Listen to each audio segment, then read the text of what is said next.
So it is now time to turn this over to C, our spiritual leader, and soon to be, I think, ordained minister at some point in there, not too very far in the future, right? Yes, indeed.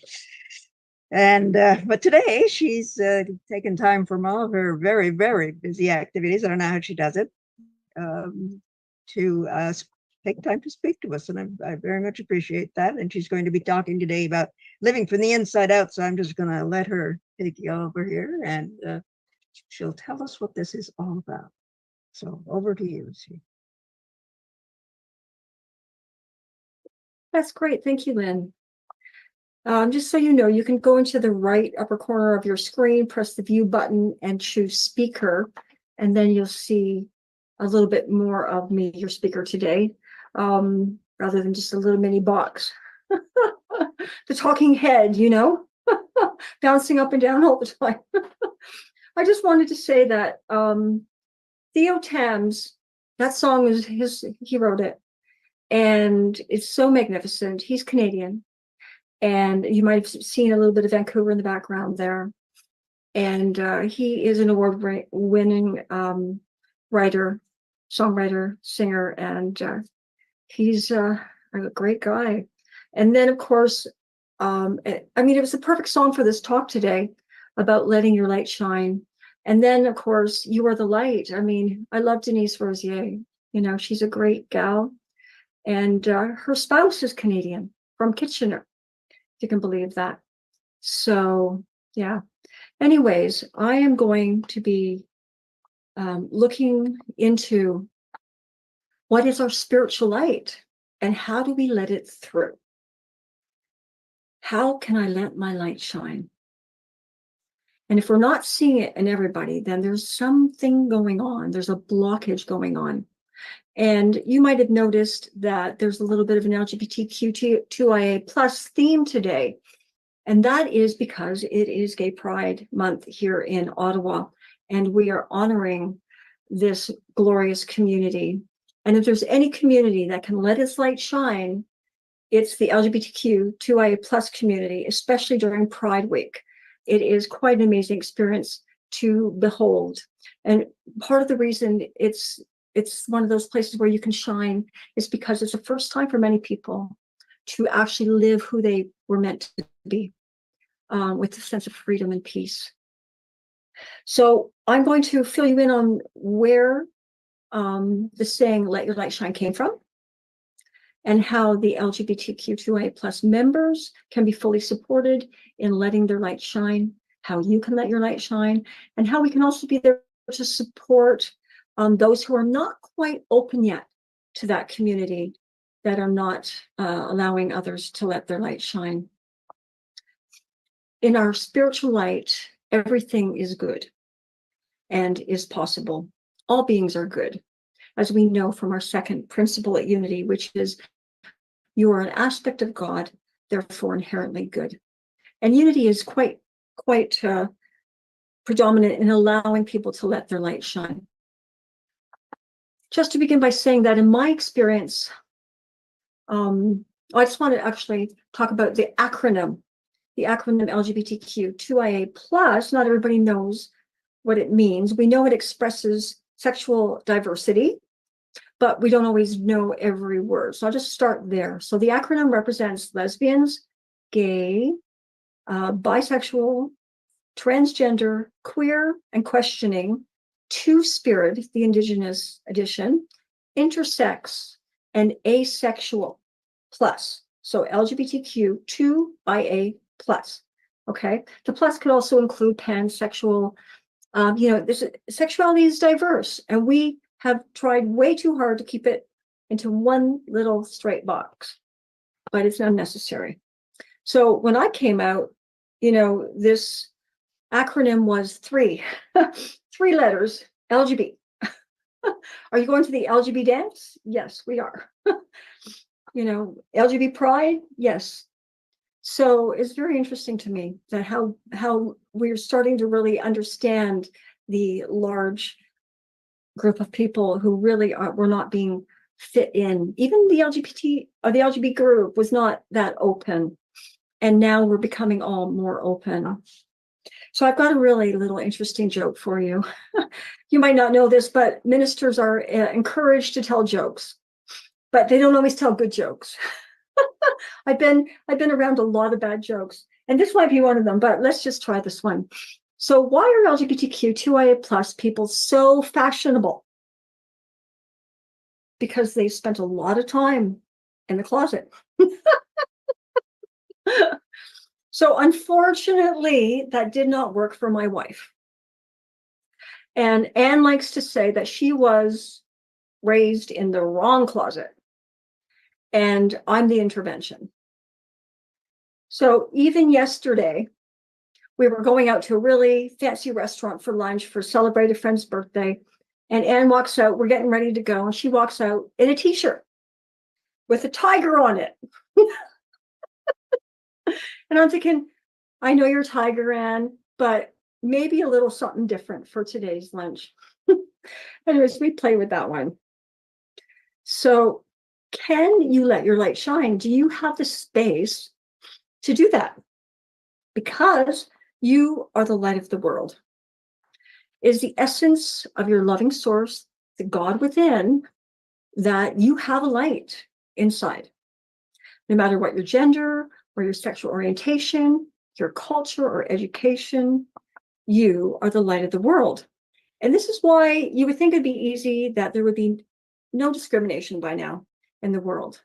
Yet, as we know, it's rampant. There's rampant discrimination in the world. Even in a great country like Canada, where we're trying really, really hard to be inclusive, there's still a lot of discrimination in the world where we would hope there'd be great openness to diversity. The light of God that is within each of us is our essence. And yet we don't often see it because we don't create space for it, space for people to allow it through, because we don't create that safety and security. And we don't allow our own to come through because we are stuck in cultural bias. And that is one of our greatest tragedies, really. So when you're having trouble, or if at any point you have trouble seeing someone, you need to, in their light, you need to take time to really look in to see that that person is more than the bones that they are, the body that they are, the clothes that they are in their essence, the light of God and the world. And so it's really time that we start paying attention to helping others let their light shine. I can remember the words of the song from the play Godspell. So, and this week was the first time I actually put it together that Godspell was a play on words for the gospel. Gospel, Godspell. Like 40 years later, I finally got it. And in this play, they have this one song. It says, "You are the light of the world." And I had never heard that before until I was a teenager. And I really wanted to know what it meant. So I went on a hunt.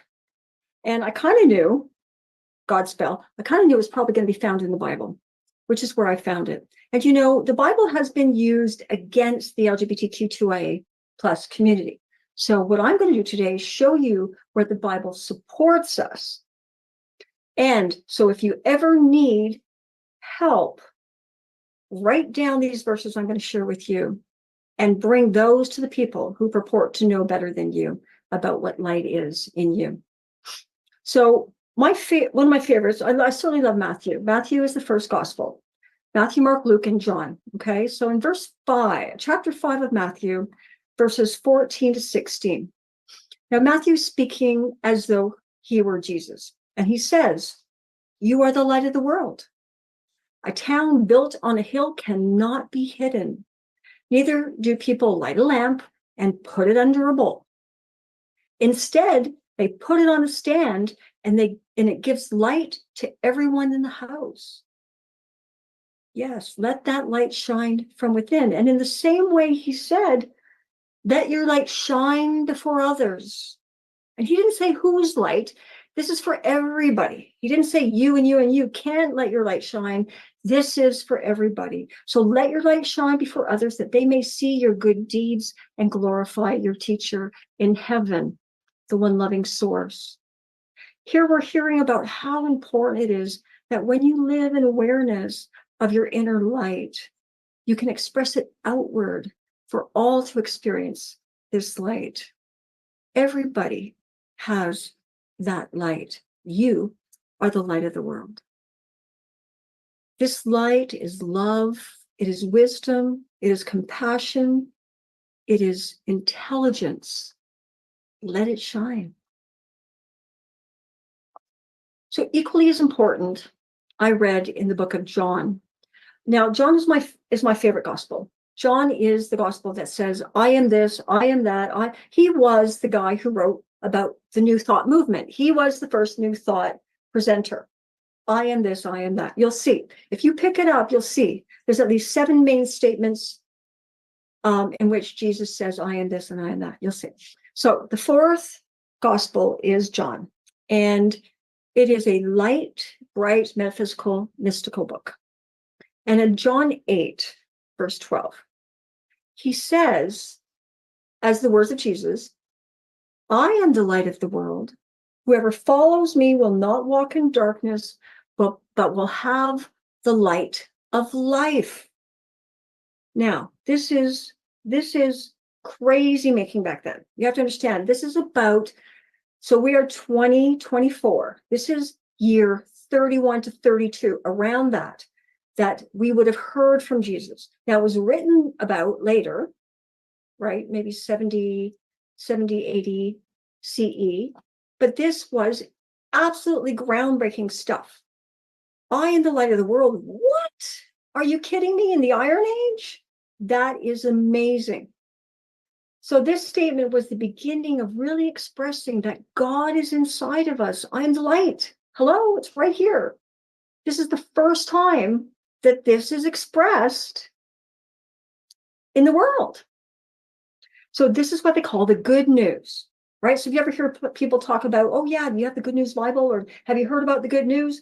That's it, right? God made manifest through humankind is the good news from our way shower. Now we know Jesus, but he's not our savior at Unity. He is our way shower. He is our teacher, right? But not our savior. So he expressed that God is within and it comes through us as light, which, by the way, metaphysically, because we interpret the Bible metaphysically at Unity, light means intelligence, divine intelligence, all potential intelligence. That's my resident neighbor, Blue Jay. All the potential intelligence that is possible is already inside you all the time. Just have to be willing and capable of opening it up and let that through to shine. And when you let your light shine, you're going to feel better, because it is how you allow your health to flourish, how you allow your happiness through, and it's a sign of self-love. When you can allow it through and enter flow, that's self-love. And when you follow that light, because Jesus said that he was the light and you are too, if you follow this light, you'll see how in that light at no time can you discriminate against others. So you see those individuals who are still discriminating against the LGBTQ2I plus community, against people of color, people because of their education or their size or their ability, they are not yet in their light. And I would just love to help them more so that we could have a world that is free of discrimination, where we don't have to hide, because it's exhausting hiding. It really is. So shortly after that statement, I am the light of the world, John 8. So from 13 to 15, those verses, he said this, which is really interesting. So you have to know that at the time, the Pharisees were the highest rulers of the Jewish people. Like they were the high rabbis, okay? Excuse me. So the Pharisees said to him, you're bearing witness about yourself. your testimony is not true, because they don't want a Messiah. They don't believe any Messiah. They've been calling for Messiah for a couple thousand years, but at no time do they believe any of the men who've shown up are the Messiah. Okay, because there's multiple people, not just Jesus, who showed up, and there's people with thousands of followers who showed up to claim the Messiah position. And so they said, no, you are not who you say you are. And Jesus answered, even if I do bear witness about myself, my testimony is true. For I know where I came from, the light, and where I'm going, the light. But you do not know where I came from and where I'm going. You judge according to the flesh. And hear these words, John 8:15. I judge no one. I judge no one. John 8:15. Write that down. If you're LGBTQ2IA plus and people are using the Bible against you, I judge no one. And let me be clear, this is in multiple interpretations.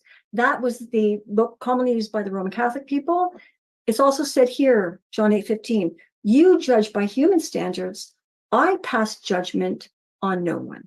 That's the New International Version of the Bible. So wouldn't it be marvelous if people who actually believed in Jesus, who are actually, we know, the loudest people against us, LGBTQ2IA plus, when it comes to discrimination, what if they actually listened to the words of Jesus? I mean, it makes sense, doesn't it? If you're following Jesus, but you're not listening to the words of Jesus, that's a problem. There's not a lot of light going on there. There's not a lot of remembrance that light is there. I judge no one, said Jesus. You know, I could stop right now and just leave you with that verse and then have you carry that throughout the weeks and months ahead and share it with other people. And I hope you will share it with other people, because there's a lot more going on behind all of this. And if you are in a situation where you feel like you're about to judge someone, really just remind yourself, go back to that light. You know, I know that at family events or big events where you might meet some colleagues or whatever, there's always somebody who doesn't want to come up to me, right? Because I'm the lesbian in the corner over there. I'm the woman who's, maybe I'll be with my partner, maybe there'll be a few of us there, but there's always a few people who never want to meet me. And, you know, at this point, I'm used to it. But when I was young, it really hurt. Okay. So what if, to let your light shine, or if we imagine that somebody could, who was in a situation where they had never gone up to that family member who's gay, they'd never gone up to that colleague who's gay, trans, queer, whatever you want to say. But what if they just did one day say, you know, I'm going to let my light shine today. I'm going to go up to this person. I'm going to open up my light and I'm going to hug that person. And I'm going to say, I am so sorry that I have not shown you love until this very minute. It's too long in the coming because my light was blocked, but now I'm getting it. I see.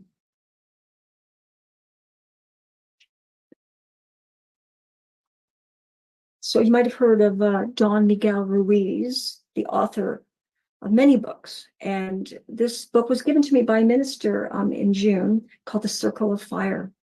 And he affirms the need to see our worth through self-love. And he says, God is here. God is living inside you as life, as love.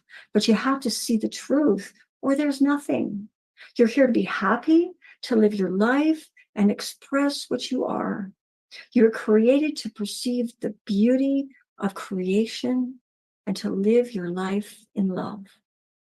But if you cannot find the love inside you or in that person, the whole world can love you, but it will not make a difference. So if you cannot find love inside of yourself, whether you're LGBTQ2IA+, or you're someone who is just struggling, or you're someone who is still discriminating, all the love we can try to give you will not matter unless you love yourself. And it makes it really hard to be present to people, to others, when you're not loving yourself. It makes me sad because not only does this world need more people who assert the equality and value of all people, and that includes you and all your neighbors and friends and family, but we need to remind the members of the LGBTQ2IA plus community that they matter. Because it's easy to forget when it comes at you every day. Microaggression after microaggression, joke after joke, pretending, apathy, humiliation, blocking you, no natural flow, no divine order. And yet we are the light, just like you. The light within needs expression because it just wants to come out. It wants to explode open. And some of us at Unity call this light in expression our Christ nature, our Christ self. When we express love and compassion to others, we are living with divine ideas in expression, which is what we call the Christ. And this light is, in essence, God, but the spirit of love is our creator. And now it's offering us an opportunity to create. And we can do this together. Unity does this together, which is a wonderful experience. And we need to remind our family and friends when they're not hearing that they're stopping others from letting their light shine, maybe that their light isn't shining. Can we help them so that we can make sure that people are able to live full, healthy lives? So I'm going to ask you to do this exercise with me to help work with the light within. If you just want to take a look at your body, the light tends to be in the torso area. Okay, I mean, we have photons everywhere, but the majesty of your divine connection to God is in this area where you have this, like this tunnel. And it is, remember that from here, God sits within you, and you can have a conversation at any time you want. There's an amazing instrument of love and peace within you because you are that aspect of the loving source. And when you look down to this area or just talk to God from wherever you want to, you can say, I love you. And I know you want me to love all beings with ease. I'm working on this. And it is becoming more and more my truth that I love myself and all people. We can teach people to have conversations with God because this is a way in. This is a way to find that light.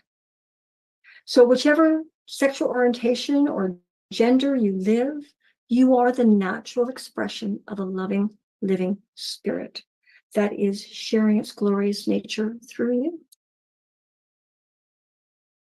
By the way, when you live the light you are and accept the light in others, your consciousness goes way up, just to point that out. If you can get there to loving everybody equally, you have a higher consciousness.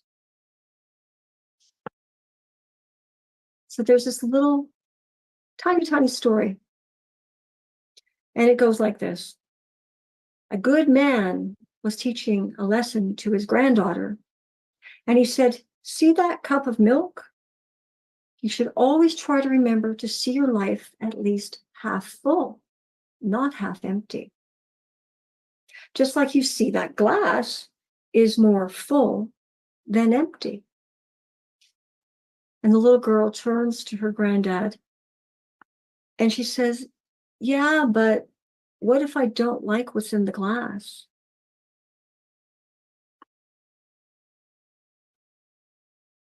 So what if you don't like what you've been given? What if you don't like your life and what you've had to handle? What if it's harder for you to be you than you can sometimes manage? I know I had that trouble for quite a while. I just want to take a moment to honor that in people that sometimes we don't know how to handle what we've been given, whether because you're LGBTQIA+, or you're on the other side and you're saying, I love them, but I don't know what to do. I don't know how to handle this. I don't know how to see the glass half full in a situation. Let's unfold that a bit so that we can have some more attitude about really recognizing the need to open, to let our light shine. I want to take a moment to address a notion placed in the world by ministers, priests, pastors. And I'm going to challenge this notion. And the notion is that we are to love the sinner, but hate the sin. Okay. That one always got me. Really? When I was young, I was like, really? And now it's like, okay, that's hurt a lot of people. In fact, people have killed themselves because of that ridiculous statement. So you know at Unity, we don't believe in sin. I just want you to know, if you're just thinking about joining us, we don't believe in sin. We know that everybody in this world is equal and you all deserve love and compassion. So here's what that statement looks like to me. So just remember, you need to love the sinner, but not the sin. What does that say? Here's how it looks to me. I love you, just not the way you act. I love you, just not the way you dress. I love you, just not the friends you have. I love you, just never mind being anything other than like me. Be me so I can love you. What sense does that make?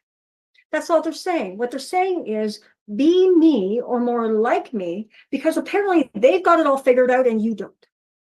And they've been supported and guided their whole lives through their church community and through the cultural biases to believe that. And I'm going to ask everybody to challenge that, because all it's saying is, if you're not like me, I don't know what the heck to do.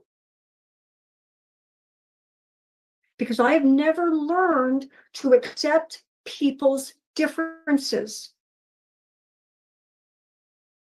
That's what that says. I don't know what to do. I've never accepted differences. So now I'm just going to judge you because I don't know what else to do. Whew, that's a tough one. For many, acceptance is a steep climb. A steep climb. Boldly go if you can. But you can do it, you know.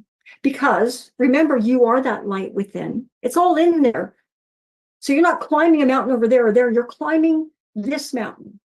And somewhere inside of you, just under the fear, just under the misinformation, is a really great, loving nature that wants to explode open and love everyone. Because you are the light of the world, and it cannot be blocked forever. Excuse me. So this is why I have absolute trust in the future of humanity, because I know that love will always win, that love is pouring through each of us. And yes, it's blocked today, but something will come along to unblock you. So you either do it consciously in deep awareness of your need to do this, or you will be pushed along to wake up. You cannot block love. You cannot block your divine nature. It will burst open, and more people are going to live in openness, in acceptance, in awareness, because God is more prevalent than hatred, fear, and all the other considerations. We can pray that people who live in their forgetfulness of love will one day join us all in their hearts. My favorite teacher of unity is Eric Butterworth, and he said this: we sometimes have mental blocks that impede the free flow of love in and through us, but we are creatures of love. We need to discover what it is in our personalities that turns off the innateness of our being. And he points out that we are conduits of flow of divine love, and that love is infinite. And guess what? It can't be blocked. This is all natural, so you can imagine the wasted hours people are putting in to block that natural inflow love. It takes more work to block your love than to set it free, to set free that light, that spirit of love. I think sometimes people think that they're actually protecting themselves or someone they believe they love by ignoring natural order. They've convinced themselves that someone else is responsible for how they feel. So when I think of maybe I'm this person who says, well, I can't handle gay people. So I've convinced myself that it's their fault that I can't handle this. Right? But I hate to break it to you. But if you're feeling heavy or overwhelmed by another community, that's you. That's not them. What you need to do is understand your own feelings of embarrassment, feelings of shame, so that you don't go out there and embarrass or shame others because of how you feel. We are born just as we were meant to be. And not one person is expendable, not one. And not one child of God in their life can be left in pain anymore.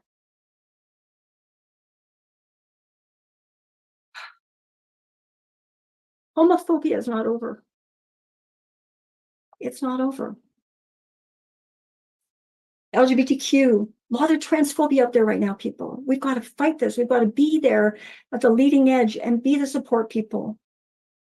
So think of this.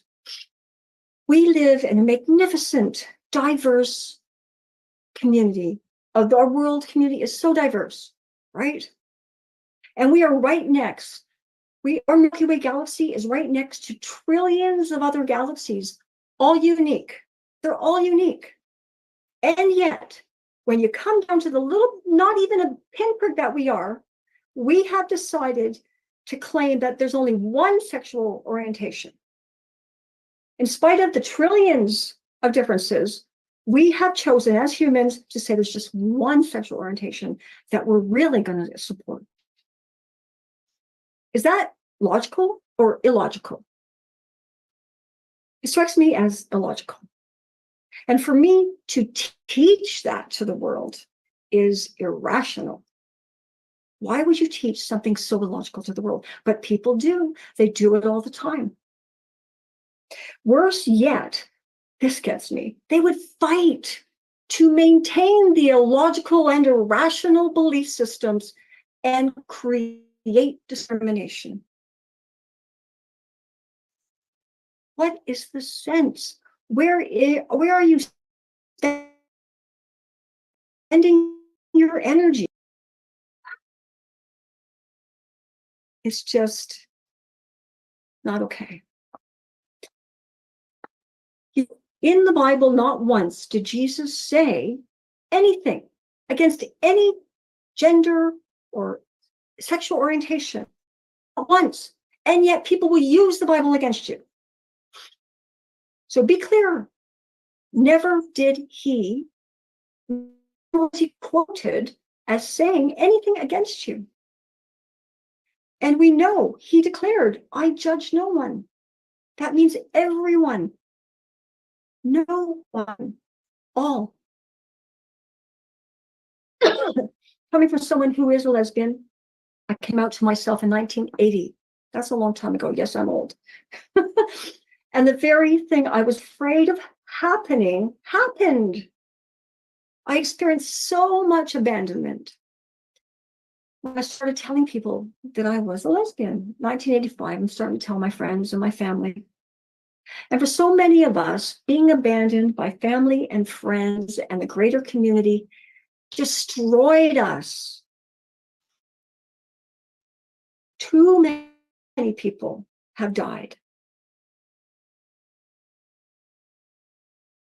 I remember one fella, he came walking down the hall one September, and he looked amazing. The year before, he was this guy walking around like this, and he was greasy hair, and he was just as a loner. I loved Michael. He was a great guy. And then the next year, he was walking and talking. He had his bag over his shoulder, and don't you play with me, baby, because I have come out. And he had to withstand a lot of abuse. And when he got HIV, his family kicked him out of the house. Just when he needed them the most, he was thrown out. That happens even today. There's so much work to do still. There are consequences for not letting our light shine, so we can help members of the LGBTQ2IA+ community let their light shine too. Some of the issues that are still there are suicidal ideation in youth, even the action of suicide, homelessness, poverty, poor self-esteem, drug abuse, alcoholism, all forms of neglect are still out there. And we have to be a part of making a difference, because unity knows that we are unapologetically inclusive. And so we have to speak out. We need love everywhere through everything. And this is the power that we know in the first principle, that God is everywhere present, in everyone, everywhere. And again, Eric Butterworth says, for within every person, there is a deep reservoir of inexhaustible wisdom and love and power. And once we remind ourselves of this, we can use this inexhaustible wisdom of love and power to walk our walk and talk our talk exactly as we are. So I'm going to leave you with this.